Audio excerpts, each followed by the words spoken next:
This is Siouxland News at 5 on Kmeg 14.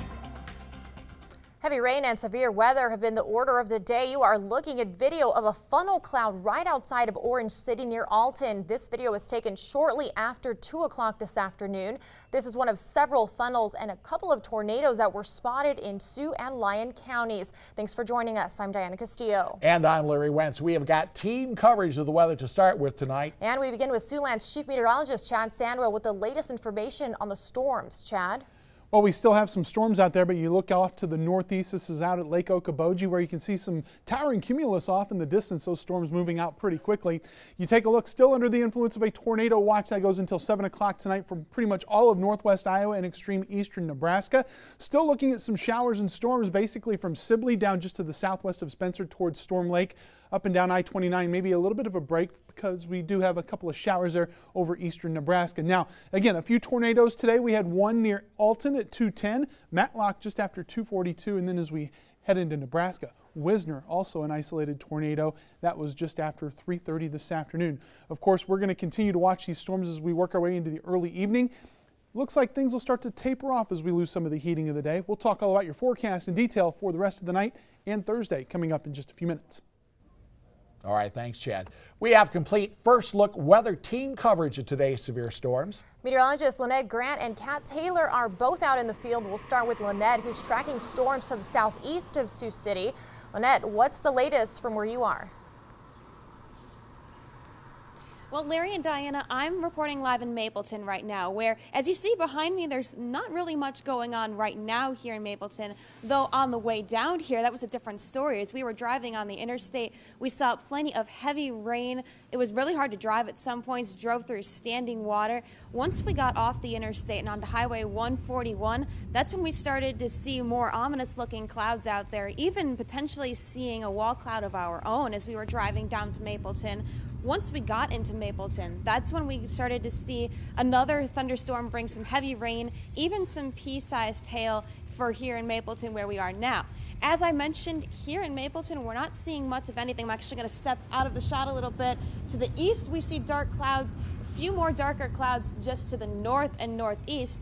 We're looking for things relatively to be quieting down as we go through the rest of the night. Larry and Diana, as I send it back to you, make sure just to keep with us throughout the rest of the evening, and we'll have complete coverage of these storms. All right, Lynette Grant in Mapleton. Now, earlier today, the most severe weather was to the northeast of Sioux City. Meteorologist Kat Taylor joins us now from Holstein. And Kat, what have you seen so far? Well, Diana, Larry, I'm pretty much east on Highway 20, right in Holstein, Iowa. On our trip out here from Sioux City on Highway 20, we were thinking we would run into quite a bit of hail, but in fact, we ran into heavy rain at times to where it was very hard to see. So reduced visibilities with these storms where we do see these heavy rain events. Right now behind me, you can actually see the remnants of the storm that passed through Highway 20. We're actually looking at the backside of those current storms that are in Storm Lake, as well as farther to the north near Cherokee. These all look like they're falling apart. It's gotten quite a bit cooler here in Holstein, and we are still seeing some rain coming down out here, and that's pretty much a wrap-up. Things seem to be falling apart out here in Holstein. Switching gears now, tonight, a Siouxland News exclusive. A former employee of Big Ox Energy who was injured on the job is speaking out about the company that's been cited by OSHA for a number of safety violations. Siouxland News reporter Nick Popham joins us live in studio with more. Nick? Diana, Larry, as we've previously reported, Big Ox Energy has been given 2 citations worth over $100,000. One of those citations, which they are now contesting in order to sit down and review the two together, involves a woman we spoke with today who suffered major injuries while on the job. Now, I had the OSHA reports that they had, and this one I wanted to see. Is this one yours?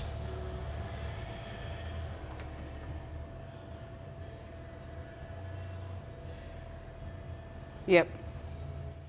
Jody Lane is a former renewable natural gas technician at Big Ox Energy.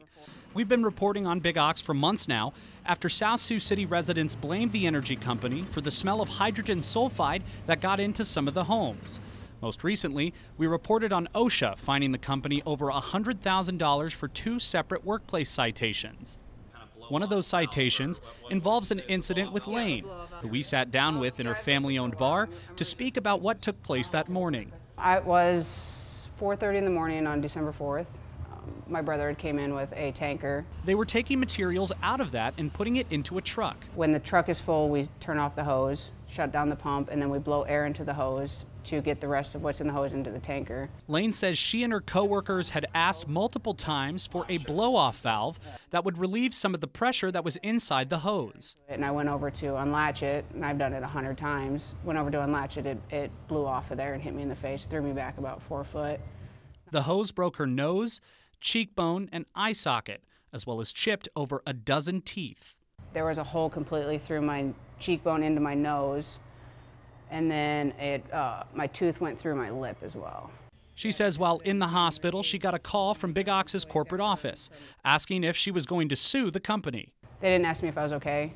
As soon as they called me and asked me that, I hung up the phone. I wasn't gonna, it was ridiculous. Lane was released from the hospital at around noon, with medical costs ranging over $30,000. She says Big Ox won't be paying for her medical expenses because she was at fault. Her attorney, Brian Buckmeyer, says there is a pending workman's comp claim they are appealing. That same day in December, her brother, who had been with her at the hospital, left to go back to Big Ox. When he pulled his semi back up to finish loading, he saw that maintenance was putting that blow-off valve on. She says that same day, people at work were texting her and sending her pictures saying Big Ox had hired a safety coordinator as well. They hired the safety manager the same day that I was injured, and then a couple weeks after that we started on our CPR training, confined space training, all that stuff. We spoke with Big Ox spokesperson Kevin Bradley over the phone, and he referred to us to a written statement that says, quote, Big Ox takes the safety and health of its workers and the community very seriously and has worked with OSHA continuously. The matters identified by OSHA and its recent citations date back to October of 2016 and have since been resolved. Lane says even before her accident, she was concerned for her safety. We were doing it for months before that and they didn't care. And then somebody got seriously injured and they knew that something bad was going to happen after my injury because of the amount of damage done. While Big Ox says their South Sioux plant currently meets OSHA standards, Lane hopes they will make further strides in ensuring the safety of its employees. It's their plant, they're managing it, they're paying for everything, then they at least need to tell us how to do our jobs and do it so we can go home the same way we came in. Lane was fired from Big Ox Energy back in March for a completely separate incident. She says the company has told her they will not be paying her medical expenses because she is at fault for not following workplace procedures. Procedures she says weren't even around until after her injury. Chad? Well, much of the area has seen well over an inch of rain since midnight. Scattered showers and storms continue across the area as we push into the late afternoon and early evening. Question is, will we see more rain the remainder of the week? We'll have all the details on your forecast coming up in just a few minutes. Yikes. Is that your credit score? Your first look with Siouxland's chief meteorologist, Chad Sandwell. Well, as we mentioned in the beginning of the newscast, a few funnel clouds as we saw in the video we showed you, and even some tornadoes with minor damage, I guess, reported in some counties. A couple of tornadoes up in Sioux County and also in Lyon County, but then we're also getting reports now of one that was in parts of eastern Nebraska over near Wisner that maybe did a little bit more significant damage there. Let's go ahead and take a look outside right now. We are looking pretty good. Some skies starting to clear up at Kingsley. The view here on our Skywatch camera, sponsored by Plendale Feed Service and the city of Kingsley.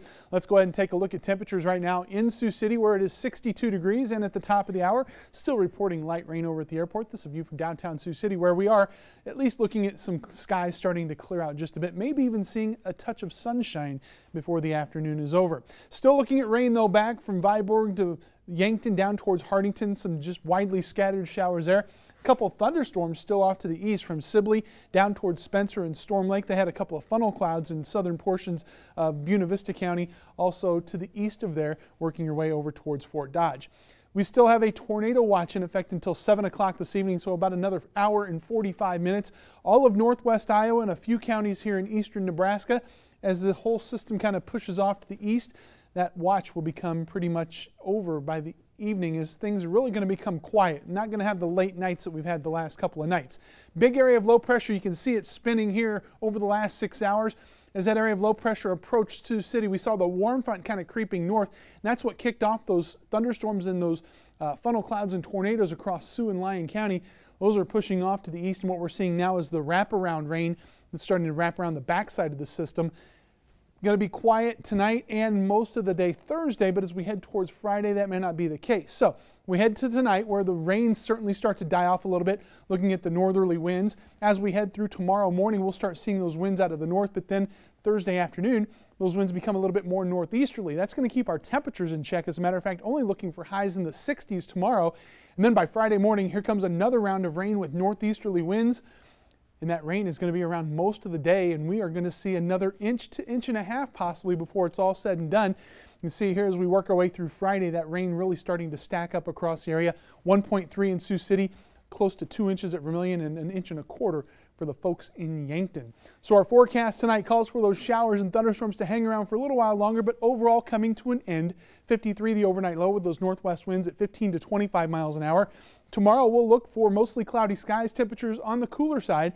Highs only topping out at 63 degrees with a northeast wind at 15 to 20 miles an hour. Here's a look at your extended forecast. More rain in the forecast for Friday, possibly lingering into Saturday. Not the best of news for the Tulip Festival this weekend in Orange City. And temperatures Friday and Saturday only staying in the 50s. So some cool weather as we head towards the end of May. Tell you what, the food and the tulips are still good. Take your own. We'll make up for it, won't it? All right, yeah, thanks, Chet. Well, each month, Siouxland News teams up with Morningside College to honor a high school student who has gone above and beyond. Coming up after the break, we'll introduce you to this month's honoree and show you how he's using music to improve his community. It's 2 episodes back to back. The world. Every month, Morningside College and Siouxland News team up to introduce you to a high school student who has gone above and beyond.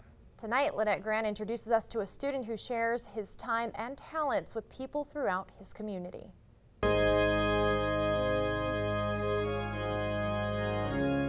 Ben Jacobsma is quite the talented young man. As a senior at Sibley Ocheyedan High School, he participates in plenty of musical activities. His favorite is playing the organ. I started playing the piano after my 2nd grade year, and then after taking lessons for a while, my teacher let me at the organ in the church, and then I kind of taught myself how to do that, and I started playing when I was in 6th grade for church services. Ben grew up in a musical family.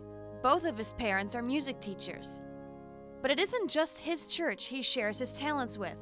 In fact, he plays music at several churches in Osceola County, something that Pastor Stephen Swenson appreciates. Well, how many kids, high school kids, even when they're in 8th grade, will get up on a Sunday morning and have their parents drive them 12 miles to another church that he's not part of, that he belongs to, so he can play music.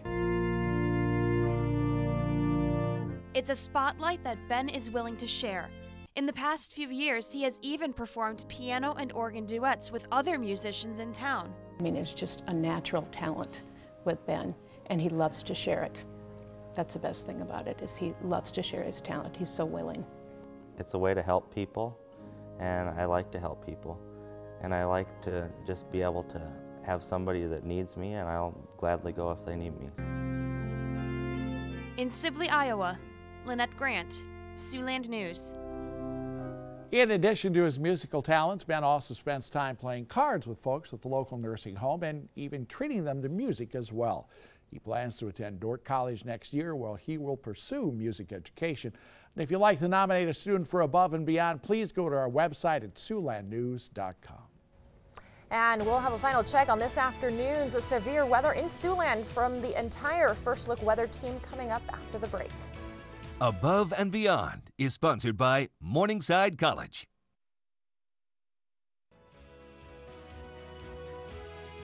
Our severe weather seems to be waning pretty quickly. Still a few scattered showers and storms, mainly over northeastern sections of Siouxland.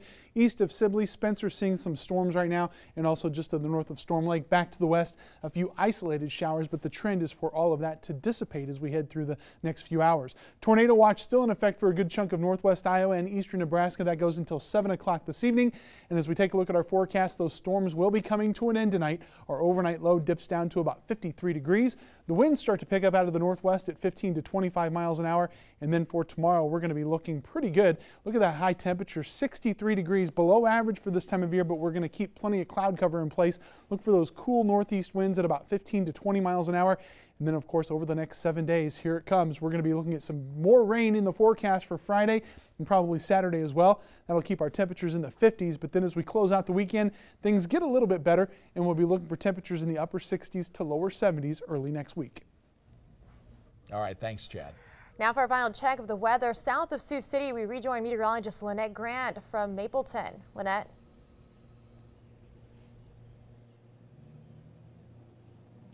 Guys, from the time that we've been here at the start of the show, we were talking about some clouds up to the north that were kind of stormy looking. Now in just the past 20 to 30 minutes, we've seen pretty much everything move out of Mapleton, move away from us here, and something that we haven't got to talk about much today, we've actually begun to see the sun come out a little bit in Mapleton. While the threat is diminishing here in Mapleton, other parts of Siouxland are still dealing with those showers and those storms. As Chad mentioned earlier, the wind has also picked up just a little bit here in Mapleton, but pretty much the story is here in Mapleton, we're looking at things pretty much drying out, those shower chances pretty much diminishing as well. I'm going to send it back to you guys in the studio, and thank you for, I guess, Chad, it's your fault with the severe weather, but we get to deal with it once in a while every spring. Poor Chad. All right. Thanks, Lynette. And for a final check of the weather to the east of Sioux City, we rejoin meteorologist Kat Taylor. She is near Holstein. Kat? Diana, Larry, we are looking at quite a bit of sunshine now here in Holstein. Got those scary looking clouds behind me. On our way here out on Highway 20, it was actually quite a bit of very heavy rain. We're looking at the backside of those storms now up in the Storm Lake area. But here in Holstein, we're starting to see blue sky and even some sun rays. It was quite cool right after those storms came through, but now we're left with humid air starting to warm up again. Thanks to that sunshine, could mean that we're still in for a few more thunderstorms here in Holstein. Back to you guys in the studio. All right, thanks, Kat.